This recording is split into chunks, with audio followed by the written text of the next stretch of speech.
حضور میں آخری دن پورے اور بے عیب پیش کیے جا سکیں. آمین آمین.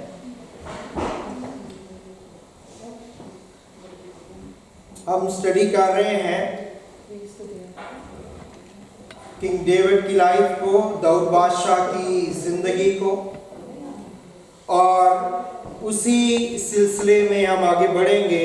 میرا یہ خیال ہے کہ تقریباً 20-25 میسیجز بنیں گے. میں ان کو شارٹ کرنے کی کوشش کر رہا ہوں کہ ہم حضرت داؤد کی زندگی کے بارے میں سیکھ سکیں کہ ان کی زندگی کے اندر جو اچھی چیزیں تھیں بائبل مقدس میں ان کے کیا معنی اور مطلب ہیں، اور جو کمزور چیزیں ان کی زندگی میں آئیں اس کے کیا معنی اور کیا مطلب ہے.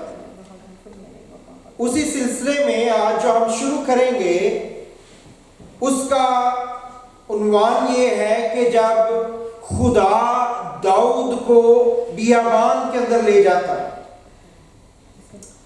اور داؤد جو ہے وہ ساؤل سے بھاگ گیا ہے، اور بھاگنے کے بعد داؤد جو ہے وہ بیابان کے اندر چلا گیا ہے. اور میں نے اور آپ نے یاد رکھنا ہے کہ اگر ہم خدا کے لیے سنجیدہ زندگی بسر کرنا چاہتے ہیں تو ضروری ہے کہ خدا ہمیں بیابان کے اندر لے جائے. سب مقدسین اس میں سے گزرتے ہیں، یہاں تک کہ خدا یسوع المسیح بھی اس تجربے میں سے گزرے. خدا کے کلام میں لکھا ہے کہ جب خدا یسوع مسیح نے بپتسمہ لیا تو اس کے بعد روح سے جنگل میں بیابان میں لے گیا. اگر خدا نے آپ کو اپنے لیے تیار کرنا ہے تو وہ آپ کو بیابان میں لے کے جائے. اگر خدا نے آپ کو اپنے لیے استعمال کرنا ہے تو اس سے پہلے بیابان کا آنا بہت ضروری ہے. اگر آپ کی زندگی میں بیابان نہیں آیا تو اس کا مطلب ہے کہ آپ کی زندگی کے لیے خدا کا جو پلان ہے وہ ایگزیکیوٹ نہیں ہو سکتا. اور اگر آپ اپنی زندگی میں بیابان کو ایکسپیرینس کر رہے ہیں تو اس سے ہمیں گھبرانے کی ضرورت نہیں ہے. کیوں گھبرانا نہیں ہے؟ کیونکہ جب بنی اسرائیل کو خدا نے مصر سے نکالا تو خدا کہاں پہ لے آیا ان کو؟ خدا ان کو بیابان میں لے کے آیا. اور اگر آپ بھی بیابان کے اندر ہیں تو اس کے لیے دو باتیں آپ نے یاد رکھنی ہیں. ایک تو یہ کہ آپ مصر سے نکل چکے ہیں، اور مصر گناہ کی زندگی کو پیش کرتا ہے، مصر کمزوری کو پیش کرتا ہے، مصر فرعون کی غلامی کو پیش کرتا ہے، مصر غلامی کی اور مر جانے کی اور گندی اور ناپاک اور فرعونی زندگی کے اندر رہنے کی حالت کو پیش کرتا ہے. اگر آپ بیابان میں ہیں تو آپ اس بات کے لیے خدا کا شکریہ ادا کریں کہ اس کا مطلب یہ ہے کہ آپ مصر سے فرعون کی غلامی سے باہر نکل آئے ہیں. اور دوسری شکر گزاری کی بات یہ ہے کہ اگر آپ بیابان میں ہیں تو آپ کی منزل ملک کنعان ہے. کنعان کون سی جگہ تھی؟ جہاں پہ خدا نے ان کے ساتھ وعدہ کیا تھا. اور کنعان کس کو پریزنٹ کرتا ہے؟ آسمان کو پریزنٹ کرتا ہے، خدا کی ڈائریکٹ پریزنس کو پریزنٹ کرتا ہے، خدا کی حضوری کو پریزنٹ کرتا ہے. اگر آپ بیابان کے اندر ہیں تو اس کا مطلب ہے آپ مصر سے باہر آ گئے ہیں اور آپ کی منزل جو ہے وہ ملک کنعان ہے. اور اس کے لیے آپ کو خدا کی شکر گزاری کرنے کی ضرورت ہے، اس کے لیے آپ کو انکریج ہونے کی ضرورت ہے، اور آپ اس کے لیے خدا کی تمجید کرتے رہیں. اور خدا اسی لیے داؤد کو بیابان میں لے آیا. کیوں؟ کیونکہ خدا داؤد کو تیار کرنا چاہتا ہے. خدا داؤد کو اس جگہ لے کے جانا چاہتا ہے جہاں پہ اس نے اس کو رکھنے کے لیے بلایا ہے. لیکن اس سے پہلے کہ داؤد وہاں پہ پہنچے اور استعمال ہو، ضروری ہے کہ داؤد بیابان میں سے گزرے. بیابان کیا کرتا ہے؟ بیابان ہماری زندگی کی کاٹ چھانٹ کرتا ہے. وہ چیزیں جو ہماری زندگی میں ایڈیشنل ہیں، وہ چیزیں جو ہماری زندگی میں اضافی ہیں، وہ چیزیں جو میری زندگی میں میری مرضی کے مطابق ہے، خدا ان کو چینج کر کے اپنی مرضی مطابق جو ہے وہ ڈھالتا ہے. وہ چیزیں جو میں اپنی زندگی میں خود کرنا چاہتا ہوں, خدا مجھے موقع دیتا ہے کہ میں ان کو خدا کے سامنے سرنڈر کر سکوں, تاکہ خدا ان کو اپنی مرضی سے اپنے جلال کے لیے استعمال کر سکے. وہ چیزیں, وہ کام جو میں اپنی مرضی سے کرنا چاہتا ہوں, اب وہ کام خدا اپنی مرضی سے کرے گا. یہ کام خدا بیابان کے اندر کرتا ہے. جب آپ کے ارد گرد کوئی نہیں ہے, آپ کے ارد گرد جھاڑیاں ہیں, درخت ہیں, بیابان ہے, جنگلی جانور ہیں, اور آپ جو ہے سوچ رہے ہیں خدا مجھ سے بہت دور چلا گیا ہے, میں خدا سے بہت دور نکل آیا ہوں, ہر روز جو میری زندگی میں گزر رہا ہے, یہ بیابان کا سفر جو ہے یہ مجھے شاید ہلاک کر دے گا. میں آپ کو بتانا چاہتا ہوں, اگر آپ خدا کے پلان کے نیچے ہیں, اگر آپ خدا کے منصوبے کے نیچے ہیں, تو یہ بیابان آپ کو ہلاک نہیں کرے گا. یہ بیابان جو ہے وہ آپ کو شیپ اپ کر دے گا. یہ بیابان جو ہے آپ کو تراش کے قیمتی پتھر بنا دے گا, جو خدا کے گھر میں لگایا جا سکے, زینت کا پتھر, خوبصورتی کا پتھر ہو, اور جس کو لوگ دیکھیں اور وہ اس کی تعریف کر سکیں. اس کے لیے خدا آپ کو بیابان میں لے کے جائے. آج کا مسیحی بیابان کے اندر نہیں جانا چاہتا. آج کا مسیح خدا کے ساتھ اکیلا ٹائم نہیں سپینڈ کرنا چاہتا. آج کا مسیح جو ہے وہ اپنی آرام دہ اور سہل زندگی, آسان زندگی بسر کرنا چاہتا ہے. لیکن خدا کا پلان یہ نہیں ہے. وہ زندگی آئے گی, لیکن اس سے پہلے مجھے اور آپ کو خدا کے ہاتھوں میں آنا ہے. اگر ہم خدا کے ہاتھوں میں نہیں آئیں گے تو ہماری زندگی کی جو آسان چیزیں ہیں, ہم اچھے ملکوں میں چلے جائیں, ہماری اچھی سیلری ہو جائے, ہماری اچھی جاب ہو جائے, تو ابھی آپ اپنی زندگی میں محسوس کریں گے کہ آپ کانٹوں پہ چل رہے ہیں, آپ کی زندگی میں کوئی خوشی نہیں. کیوں؟ کیونکہ آپ بیابان میں سے نہیں گزرے, اور بیابان میں گزرتے ہوئے آپ نے ایمان رکھنا ہے, آپ نے خدا کی طرف دیکھنا ہے. اسی کے لیے داؤد کو خدا بیابان کے اندر لے گیا. اس سے پہلے کہ خدا داؤد کو بادشاہ بنائے اور داؤد جو ہے وہ داؤد بادشاہ کہلائے, ضروری ہے کہ وہ بیابان میں آئے, وہاں پہ تیار ہو, اور وہاں سے پھر وہ بادشاہت کی طرف ٹریول کرے. اس کے لیے ضروری ہے کہ آپ کو خدا ٹیسٹ میں سے گزارے. اگر آپ کی زندگی میں ٹیسٹ نہیں ہے تو آپ کی زندگی میں ٹیسٹ منی بھی نہیں ہے. اگر آپ کی زندگی میں ٹیسٹ آئیں گے تو آپ کی زندگی میں وہ ٹیسٹ منیز بن جائیں گے. اس لیے خدا ہمیں بیابان میں لے کے آتا ہے. اگر آپ ایسے حالات میں سے گزر رہے ہیں, ایسی سچویشنز میں سے گزر رہے ہیں, خدا کی طرف دیکھیں, خدا کو اپنے دھیان میں فوکس میں رکھیں. میں نے اور آپ نے کس کو فوکس کرنا ہے؟ خدا. ہماری پرابلم کیا ہے؟ ہم مسائل کو فوکس کرتے ہیں, ہم ٹرائل کو, ٹربلز کو فوکس کرتے ہیں, ہم کمزور چیزوں کو فوکس, ہمارا فوکس غلط ہے. ہم نے خدا کو فوکس کرنا ہے. ہم نے مائکروسکوپک کرسچن نہیں بننا. مائکروسکوپ کیا کام کرتی ہے؟ وہ چھوٹی چیزوں کو بڑا کر کے دکھاتی ہے.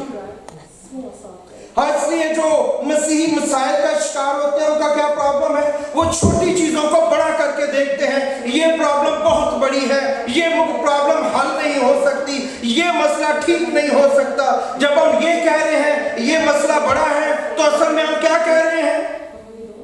ہم یہ کہہ رہے ہیں کہ ہمارا خدا چھوٹا ہے.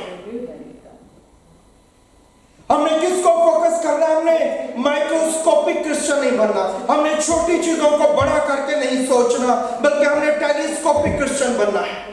ٹیلیسکوپ کیا کام کرتی ہے؟ وہ بڑی بڑی چیزوں کو آپ کے نزدیک لا کے کلیئرٹی کے ساتھ واضح طور پہ آپ کو دکھاتی ہے.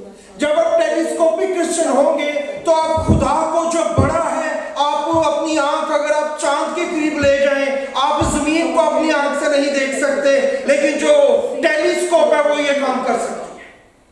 خدا جو آپ کو نظر نہیں آ سکتا, آپ کی اسپرچل ٹیلیسکوپ جب کام کرے گی تو آپ کو خدا جو ہے وہ بڑا خدا, وہ عظیم خدا, وہ قدوس خدا, وہ محیط خدا, وہ زوراور جلالی خدا, وہ آپ کو قریب نظر آئے گا, وہ آپ کو